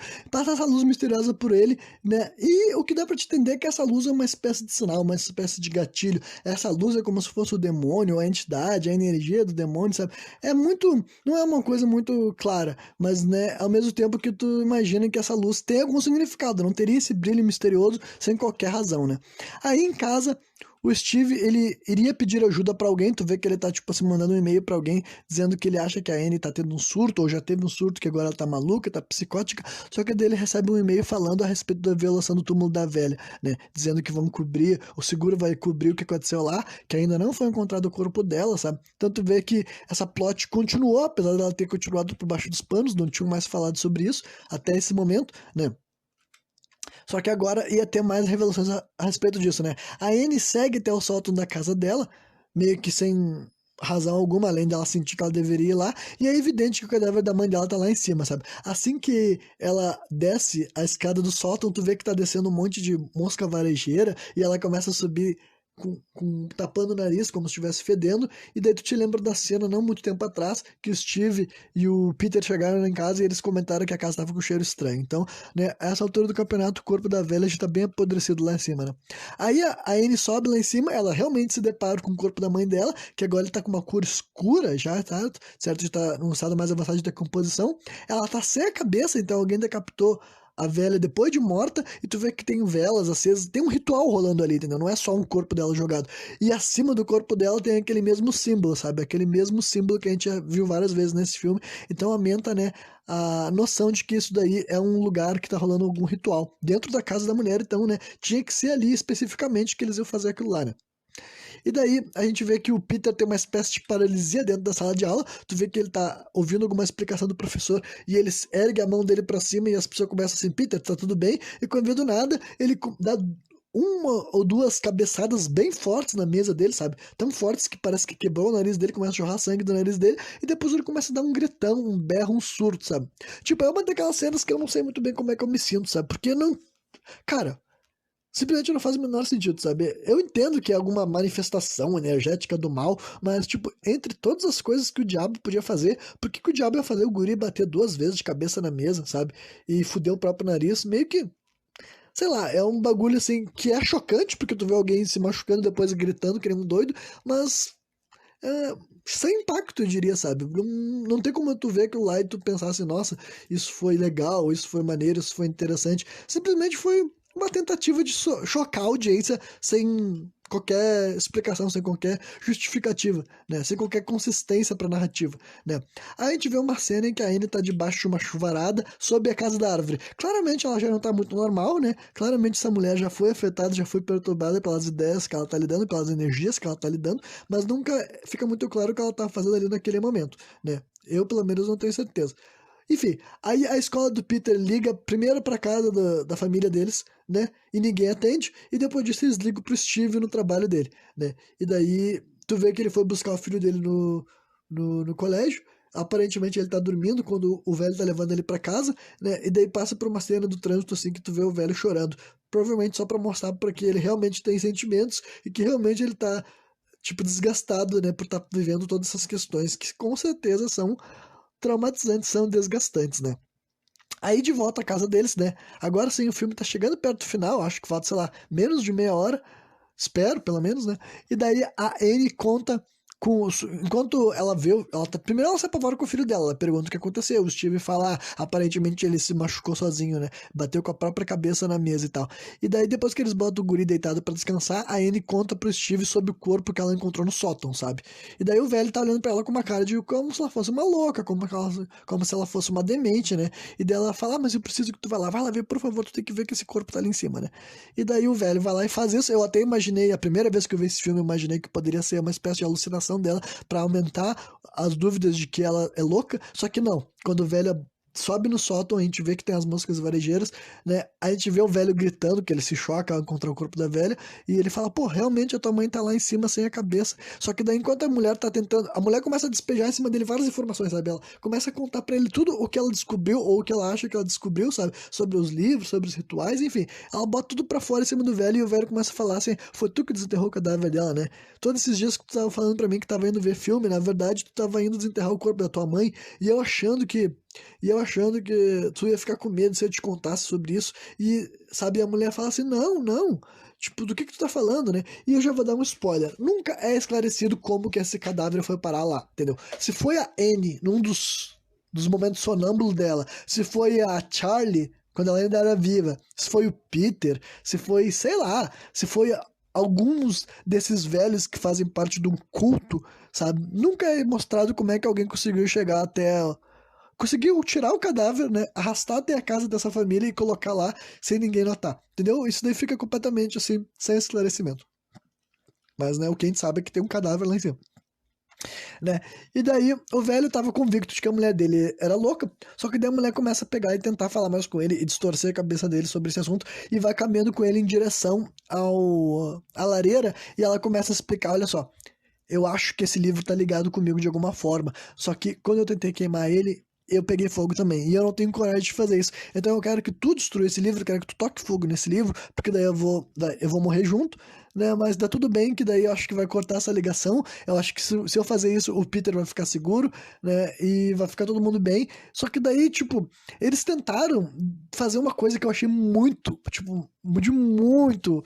Tipo, simplesmente não funcionou, sabe? Que ela começou a fazer uma declaração amorosa pro velho, sabe? Tipo, ela pega e fala assim: Tu é o amor da minha vida, sabe? Tipo, tu não tem ideia de quanto eu te amo. E ela dá um beijo assim no velho, sabe? Tipo, cara, esse filme não teve zero cenas românticas até aqui. Zero cenas românticas. Tu nunca viu esses dois personagens dando um beijo, entendeu? Tu nunca viu, tipo, tu não tinha a menor ideia de como era essa relação desse casal. E daí agora, do nada, esse filme te empurra essa cena daí dramática da mulher chorando, desesperada, dizendo que tu é o amor da minha vida, eu sempre te amei tanto. Tipo assim, cara, simplesmente ficou muito fora de contexto e não colou, sabe? Simplesmente assim, tipo, bem estranho, sabe? Tu fica assim, cara, por que que essa mulher tá fazendo isso do nada agora, né? E daí o Steve continua achando que a mulher dele tá louca. A atuação dele inteira nessa cena, eu fico dividido, sabe? Porque ele tá, a cena inteira ele tá olhando pra ela com uma cara assim de sem muita emoção, sabe? Sem expor nada pra ela. Então eu entendo que talvez seja tipo assim, mandar o velho atuar assim, porque era pra ele estar olhando pra mulher com uma cara de descrente, uma cara de quem não quer dar credibilidade pros assuntos dela, mas eu vou te dizer que é uma atuação muito cena. Parece que a mulher tá atuando sozinha e o velho tá só lá, tipo assim, mandar, fica quietinho aí e deixa ela falar tudo, sabe? Né? Mas daí, felizmente, essa é a última cena que a gente vai ver o velho, né? Porque daí depois que o velho fala, eu não vou queimar esse negócio aqui porque eu não quero incentivar as tuas loucuras, eu não quero incentivar os teus delírios. O Steve, em nenhum momento dessa história, ele jamais acreditou que tava rolando qualquer coisa paranormal com a família dele. Aí a Anne vê que o velho não vai fazer o que ela precisa, ela arranca o livro das mãos dele e toca dentro da lareira. Só que por algum motivo, dessa vez, né, os poderes mudaram, a magia se inverteu por alguma razão, tipo assim, por questão de roteiro, né, não faz o menor sentido. Mas o ponto é que quando ela toca o livro pra queimar, o caderno de desenho, quem pega fogo é o Steve. E ela fica chocada, ela fica olhando pro marido dela pegando fogo, né, e daí, enquanto ela tá enxergando o marido dela virando um carvão vivo, né, carvão morto, na verdade, né? Passa aquelas luzes estranhas pela casa e daí tu imagina que dessa vez o demônio, o espírito, a energia do mal entrou no corpo da Anne, né? E daí sim, agora a gente vai começar o ato final desse filme, os últimos 20 minutos, né? Que vão concluir essa história. Basicamente 15, porque né, os últimos 5 minutos do filme são créditos, digamos assim, então vai começar os 15 minutos finais dessa obra, que até então eu confesso que, tipo assim, agora que eu já assisti 2 vezes, eu posso dizer que não é uma jornada muito legal, não. Tipo assim, tem várias cenas boas, mas tem várias cenas ruins, várias cenas chatas, várias cenas lentas. Eu vou te dizer que a única coisa que eles acertam mais do que, tipo, algum filme tipo Exorcista é que eles distribuíram as cenas interessantes melhores. Mas ao mesmo tempo que o ponto alto dessa obra, pra mim, a cena mais, assim, impactante é a da morte da Charlie, e de um modo geral, tudo que tentaram fazer depois disso não é tão interessante quanto. Então eu fico meio dividido quando um filme tem o seu melhor momento lá pelos 30 minutos e depois daquilo lá, nada que tu vê tão legal quanto aquilo, né? Enfim, aí o Peter se acorda, ele nota que tem alguém na casa da árvore, dá pra te ver que tem uma iluminação lá, né? E daí desencadeia uma cena extremamente lenta. E quando eu digo extremamente lenta, é extremamente lenta, entendeu? 5 minutos depois do Peter se acordar é que rola alguma coisa, sabe? Então, tipo, cara, eu entendo que pra primeira vez que a pessoa esteja vendo isso pode ser remotamente interessante. Cara, mas 5 minutos de um guri vagando por cenas escuras e abrindo porta, e fechando porta, e olhando pros lados e procurando pelos pais dele. Precisava mesmo ser 5 minutos, não podia ter dois? Dois não era o suficiente para gerar expectativa. A gente precisava ficar 5 minutos vendo um guri andando pelo porto sem rolar absolutamente nada, né? Mas enfim, depois que eu critiquei isso, já pude botar isso pra fora do meu sistema. 5 minutos depois do Peter se acordar, ele dá de cara com o corpo carbonizado do pai dele, sabe? Tu vê que ele começa a aproximar do cadáver do pai dele, que não, ele não conseguiria identificar que é o próprio pai, porque agora ele tá preto que nem carvão, né?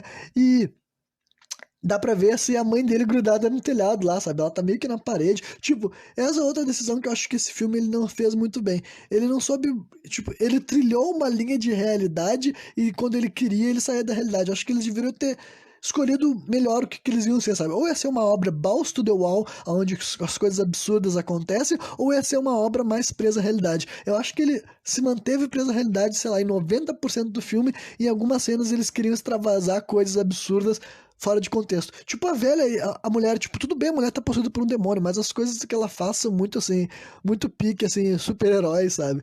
Primeiro ela tá grudada no telhado que nem uma doida. Aí depois a gente vê que o Peter, ele olha pra trás e tem um homem bizarro pelado parado na porta, sabe? Tipo, como tá escuro e a casa inteira tá sem luz, né, meio que não dá pra tu enxergar com muita clareza. Inclusive, eu acho que na primeira vez que eu vi esse filme eu sequer notei isso. Mas dá pra te ver que tem um homem pelado, e eu acho que é aquele mesmo homem que eu falei pra vocês que ele era um loiro meio bizarro, que a Charlie viu lá no enterro da mãe dele, né? Então isso indica que as mesmas pessoas que estavam lá vendo a cerimônia sabiam muito bem o que eles iam ter que fazer depois, sabe? Então aquele cara pelado tá na porta dele, só que daí o Peter nem tem tempo de se incomodar com isso, porque a mãe dele começa a correr atrás dele, sabe? A mãe dele vem correndo atrás dele transformada em capiroto, né? Que ela tá normal, só que ela tá vindo com um comportamento diabólico, né? O Peter consegue correr dela, né?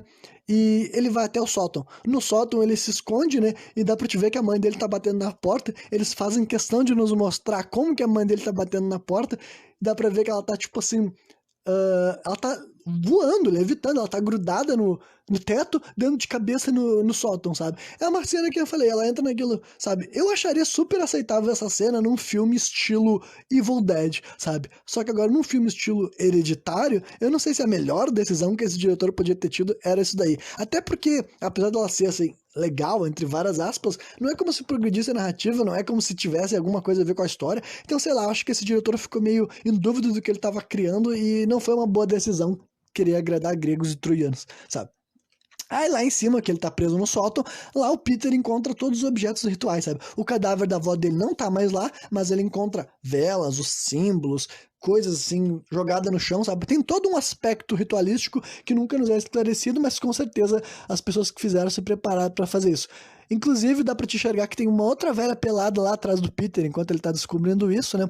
Até que daí ele simplesmente começa a falar assim: tudo bem, é só se acordar, né? Como se ele tivesse convencido de que é mais um dos sonhos deles, mais um dos delírios deles. Só que daí ele começa a escutar um barulho, né? E daí ele abre os olhos e acima da cabeça dele tá a mãe dele levitando, né? Nunca é esclarecido como que ela entrou lá dentro, né? Mas a mãe dele tá levitando e ela tá cortando o próprio pescoço fora com um fio de aço, entendeu? Mais uma vez é uma cena chocante, digamos assim, é uma cena forte, né? Mas meio que fora de contexto com o resto do filme, né? E o Peter, ele fica vendo essa cena macabra da mãe dele se matando, até que dele olha pra frente e ele enxerga três velhos pelados, sabe? Três velhos pelados ali na sombra olhando pra ele. E daí ele dá um gritão, ah! E ele vai correndo e ele pula pela janela, sabe? Lá do sótão, e ele cai de cara assim numa grama, uma terra com grama, tipo um jardim ali lá de fora da casa, né? Depois que ele salta da janela, dá pra te notar, dá pra te observar, essa é uma das outras coisas que eu não vi a primeira vez que eu vi do filme, tu vê que aquela luz misteriosa começa a percorrer pelo corpo do Peter e depois ela desaparece nas costas dele, como se literalmente ela tivesse entrado. Dá pra afirmar com certeza que nesse momento daí o Peter não é mais o Peter. Finalmente o Peter foi possuído pelo demônio, pelo Paimon, que deveria entrar dentro dele, né? Tu vê que ele se ergue, depois de um tempo que ele tava caindo ali de cara na grama, de cara na terra, ele se ergue e ele faz aquele som tradicional da Charlie, o. E daí tu descobre que esse som não era da Charlie, esse som era do Paimon, né? Então, provavelmente a Charlie nunca foi a Charlie, sabe? Nunca existiu um ser humano chamado Charlie. Provavelmente essa criança, desde o momento que ela nasceu, ela já estava possuída pelo demônio, né? Por causa que fica evidente, sabe? Tipo, esse som, né? Agora que o demônio entrou no corpo do guri, ele que faz, né? E daí o Peter, que não é mais Peter, agora é Paimon, ele enxerga o cadáver da mãe dele levitando, o corpo sem cabeça, ela tá voando em direção à casa na árvore, né? E ele a segue. Ele vai até lá também. E lá rola a cena final do filme, sabe? Que é bonito de se ver. Eu vou descrever um pouco das coisas que acontecem lá quando ele chega nesse ambiente. Basicamente tem um altar macabro dedicado a Paimon, sabe? É como se fosse assim, tivessem feito um boneco e tal, só que em cima do boneco tá a cabeça decomposta da Charlie, sabe? Colocaram o crânio dela ali, que ainda tá com carne, ainda tá meio escuro, com a carne decomposta, e ela tá com uma coroa de espinhos em cima, né? E mais algumas coisas, tem todo um altar, né? Tem toda uma preparação ali. Na frente dessa imagem com a cabeça da Charlie, tá os dois corpos da família dele, tá tipo assim, ó, o corpo da avó dele, que tu vê que já é a avó dele por causa que tá escuro, né, com aquele aspecto de decomposição avançada, e sem a cabeça, curvado, sabe, botaram ela naquela posição, ou ela se botou sozinha, né. A mãe dele também, recém-morta, que acabou de cortar a própria cabeça, também tá ali curvada diante desse altar macabro, e atrás dele ele vira e tá todos não, mas vários daqueles velhos pelados, inclusive a John, né, essa mulher que provavelmente ela deve ser a mais importante do grupo depois da morte da Ellen, né. Tem um quadro da avó dele também lá, que tá escrito Rainha Haig, ou Rainha Leigh, agora me esqueci o sobrenome deles, né. Então, fica muito mais evidente, né. A velha, daí pra concluir o filme, a velha John fala: agora você é o rei Paimon, a gente tirou do corpo falho feminino que te abrigou, né? Então deixa bem claro que ele realmente viveu dentro da Charlie até ela morrer e que a morte dela era planejada, a morte dela era programada. Então no final das contas não é nem como se fosse culpa da Annie, nem como se fosse culpa do Peter, né? Basicamente já estava totalmente planejado, sabe? Ela ia morrer, ela ia ser decapitada, era importante esse processo de decapitação, não é à toa que arrancaram a cabeça da velha, não é à toa que arrancaram a cabeça da... A Annie arrancou a própria cabeça dela, sabe? E não é à toa que a, a Charlie morreu decapitada, sabe? Então eles falaram, agora a gente passou pro teu corpo, a gente transferiu o espírito do Paimon do corpo da Charlie para esse corpo masculino que tu vai viver para sempre e tu vai nos dar riquezas, agora tu é o rei do mundo, sabe? E eles, curve-se a Paimon, todos saúdem Paimon, e o filme termina ali, entendeu? Então, basicamente, com certeza é uma obra derivada de O Bebê de Rosemary. Pra quem assistiu o meu review, ou pra quem não assistiu e quer saber por que eu tô falando isso, o final do filme é justamente isso, entendeu? A Rosemary, o filme inteiro ela não sabia o que estava acontecendo, e no final descobre que ela realmente deu à luz a um bebê capiroto, nunca nos mostram ele, sabe? É como se ele realmente tivesse um aspecto diferente do ser humano normal e tal, mas era isso. A Rosemary gerou um bebê demoníaco que veio à luz no final do filme, e no final do filme termina com todo mundo falando: curve-se a Satã, Deus está morto, agora o diabo vai reinar na Terra. E é basicamente o que esse filme fez, só que agora eles mudaram algumas coisas, né? Eles deram o nome de Paimon e eles complicaram a narrativa, para não ter que fazer só o bebê nascer. Eles pensaram, não, vamos fazer de conta uma entidade que em vez de nascer demoníaco, ele tem que possuir as pessoas, e vamos complicar a história, vamos fazer que antes dele entrar no corpo do garoto. E por que ele não entrou no corpo do garoto? Porque a mulher lá, a Annie, fala que ela não gostava da mãe dela, não estava bem com a mãe dela, e que ela nem participou da criação desse menino, entendeu? Então é como se ela tivesse gerado o Peter bem longe da mãe dela, e ela também tentou abortar, é como se inconscientemente ou subconscientemente a Annie sempre quisesse ter sabotado os planos da mãe dela. É como se ela sempre soubesse que a mãe dela era uma pessoa ruim e que ela tinha planos ruins para os filhos dela, entendeu? Então por isso que ela tentou abortar o Peter e não conseguiu, mas daí ela criou o Peter separado da mãe dela, só que daí ela disse que ela se sentiu tão culpada por ter feito isso, né, que daí ela deixou, ela fala assim que deu a filha dela pra Annie não, pra pra Ellen. Então dá pra entender que a Ellen chegou a conviver com a Charlie, como se ela tivesse cuidado da Charlie nos primeiros anos, entendeu? E foi ali que já tava tudo, o demônio estava dentro da criança, basicamente, entendeu? A Charlie nunca foi Charlie, basicamente nunca existiu uma Charlie, sabe? Ela sempre foi uma pessoa dominada, ou pelo menos com um demônio encostado, com um tempo provisório. O plano deles era sempre voltar pro Peter. Assim como a velha tentou fazer o Paimon entrar no próprio filho dela, que era o que se dizia esquizofrênico, que ouvia as vozes e se matou, entendeu? E a Annie também, o que prova é que ela tentou sabotar a própria mãe, que ela não conseguiu abortar o filho homem que ela tinha, mas ela conta sobre os capítulos dela, tipo aquela vez que ela pensou em incendiar ela e os próprios filhos, que teria sido melhor, digamos assim, entendeu? Porque ela tivesse matado os filhos dela e ela mesma acabava a linhagem, sabe? Esse é o ponto dessa história, a hereditariedade, que essa velha era uma bruxa, uma feiticeira, uma satânica, sei lá qual é o termo que eles escolhem dar pra ela. O filme inteiro, a vida inteira, ela sempre se preparou, de certo? Ela se fortificou pra conseguir fazer esse ritual, e ia acontecer dentro da família dela, né? E aconteceu, só que daí aconteceu, conseguiram fazer depois de muito tempo, depois de muito trabalho, e o filme termina num momento que é basicamente o mesmo momento que o Bebê de Rosemary, sabe? Eu gostaria de ver algum autor, algum diretor ter a audácia de fazer uma história que venha a partir daí, digamos, entendeu? Porque, cara, esse conceito do bebê demoníaco nascendo na Terra, ou a entidade demoníaca nascendo na Terra e possuindo e agora vai estar aqui no mundo encarnado, Tipo, apesar de eu entender o apelo dele e achar que é interessante, não é à toa que ele nasceu lá em 1968 com o bebê de Rosemary, e nós já vimos acontecer várias e várias vezes em várias histórias esse tipo de tentativa, ainda assim, o ponto é que já foi feito várias vezes, já foi tentado várias vezes, e apesar de ser um conceito que funciona, por quanto tempo ele pode funcionar, né? E o ponto é, o que vem depois? Quem é que tem a coragem e a capacidade, a competência de contar uma história que vem a partir disso? O que é que realmente acontece depois que o Paimon encarna? Quais são os poderes dele? O que ele vai fazer? Sabe? Valeu a pena todo esse processo que esses velhos pelados fizeram? Valeu a pena a velha que fez com que toda a família dela morresse decapitada? Inclusive ela foi decapitada depois de morta. Tudo isso realmente teve algum significado? O que esse demônio vai fazer na prática, sabe? Mesma pergunta pro bebê de Rosemary. O que realmente significou aquilo que os velhos fizeram? O que esse bebê diabo vai fazer, sabe? Então, e não é só isso, tem vários outros filmes que lidam com essa história, sabe? O do anticristo nascendo. Vários filmes falam sobre essa história. E que eu falei, é um conceito legal, mas, né, quando tu já viu pela milésima vez, perde o impacto, né? Tu não vai ver todas as histórias, ou todas as histórias não, mas tu não vai ver várias histórias acabar do mesmo jeito, com a mesma história de que, mais uma vez, o demônio encarnou na Terra, o diabo vai andar entre nós e a gente vai ter que lidar com isso. E toda vez que tu vê isso acontecer, tu vai ficar surpreso, vai ficar chocado, tu vai falar, nossa, nunca imaginei, nossa, que legal. Enfim, então é basicamente isso daí, entendeu? Eu acho que esse filme é um filme legal, sim, entendeu? Eu com certeza também coloco ele com um filme assim, nota 7,5, sabe? Mas agora, dizer que é uma obra-prima do terror, eu não tenho como concordar, sabe?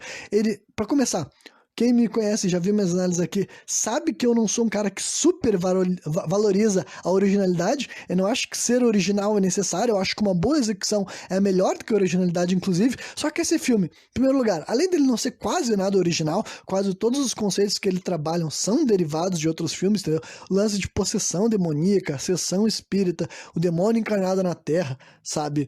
Casa na árvore, enfim, quase tudo, quase 100% dos conceitos e cenas que eu já vi nesse filme são coisas que eu já tinha visto em outros filmes que eu assisti até esse ano, sabe? Então, é um filme que não tem praticamente nada de originalidade e a execução das cenas também eu acho que é muito hit and miss, entendeu? Eu acho que para cada cena bem feita, a gente pode dar um exemplo bem óbvio, bem claro, de uma cena mal feita, sabe? As sessões espíritas desse filme são ruins, sabe? O processo ritualístico não é muito convincente. Eu diria que até o bebê de Rosemary consegue fazer uma seita mais realista, sabe? E daí que eu digo que também foi uma má escolha eles quererem fazer as duas coisas, ou eles deveriam, vamos fazer uma história que tá mais presa à realidade, que nem o bebê de Rosemary foi, que apesar de o bebê demônio nascer não seja nada realista, eles não nos mostram o bebê, então fica só a parte do imaginário, tu nunca enxerga cenas assim de corpos levitando, sabe? E demônios possuídos e pessoas batendo de cabeça em sótãos no bebê de Rosemary. Então ele é um filme que ele vai mais pro lado psicológico, só que agora Hereditário as pessoas vêm me dizer que é um filme de terror psicológico,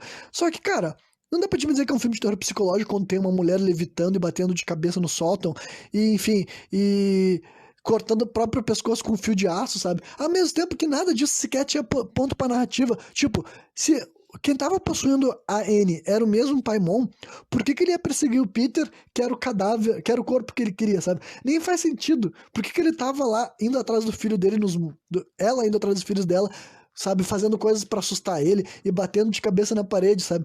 Por que o demônio fez o guri bater de cabeça no negócio e quebrar o próprio nariz? Tipo, na cena final do filme ele tá o tempo inteiro com um curativo no nariz, sabe? Que deixa o take muito menos épico, sabe? Não tem como tu levar a sério um deus Paimon que é um guri com o nariz quebrado, com um curativo no nariz, sabe? Isso não é nem um pouco épico, não é nem um pouco convincente, não é nem um pouco assustador, sabe? Então, basicamente, eles fazem várias cenas que não se ligam com a história que eles querem contar, que não passam a sensação que eles querem nos dar, o sentimento que eles querem nos dar, e também é um filme presunçoso, sabe? Não dá pra dizer que não é um filme presunçoso, um filme que tem mais de 2 horas, e assim como o Bebê de Rosemary, e assim como o Exorcista, dava pra cortar no mínimo uma meia hora, sabe? Porque. E esse filme aqui ainda tem mais cenas inúteis, sabe? Praticamente todas as cenas com o Steve são inúteis. As coisas que ele fala, os assuntos que ele se importa, os temas que ele aborda, sabe? Enfim, pra mim é isso aí. É um filme legal do gênero. E só. Só. Nada além disso. Não é uma obra-prima, não é fantástico, não é a coisa mais assustadora que eu já vi. Não é nem um pouco original, entendeu? E pra cada cena boa tem uma cena ruim, sabe? E, pô, 5 minutos do guri andando numa sala escura e dizer que isso é obra-prima do terror? Não, pra mim não cola. Isso daí não é o que eu acho desse filme, não. Mas, né, se tu nunca viu, eu acho que tu vale a pena tu assistir e tu tirar tuas próprias conclusões. Talvez tu pague pau pra esse filme e ache fantástico. Mas daí tu vai saber que tem gente que nem eu, que enxerga diferente, que pensa diferente e que tem suas razões, que na minha opinião são boas razões, são razões fortes, são críticas legítimas, entendeu? Eu acho que, né, enfim, já deixei meu ponto bem claro, sabe? Agora que eu já assisti esse filme 2 vezes, eu posso falar com convicção o que eu acho. Eu sei que eu não tô sendo injusto, eu sei que eu não tô, sabe? Ah, não, quem sabe eu tenho que apreciar uma camada extra desse filme. Não, eu já entendi 90% das coisas que eles querem mostrar e várias dessas coisas eu acho que não agregaram nada na obra, só fizeram eu perder meu tempo, basicamente, né? Amanhã o filme que eu vou estar analisando é um filme mais antigo, um filme de 1977, né? Tá na hora de voltar para o passado de novo, sair um pouco dos lançamentos do século XXI, e o filme que eu vou estar vendo é o Suspiria. É um filme que eu nunca vi, entendeu? Que eu sei também que é bem famoso, né? E daí quem não conhece já pesquisa, né? Ele teve um remake, mas eu vou estar vendo o original, né? Eu quero conhecer a primeira obra original e talvez algum dia eu veja o remake e eu vejo o que eu acho dela, né? Mas é isso aí, espero que quem tenha curtido até o final tenha curtido. Amanhã eu vou estar trazendo mais um review de filme de terror nesse Monkey Madness 2021 e valeu!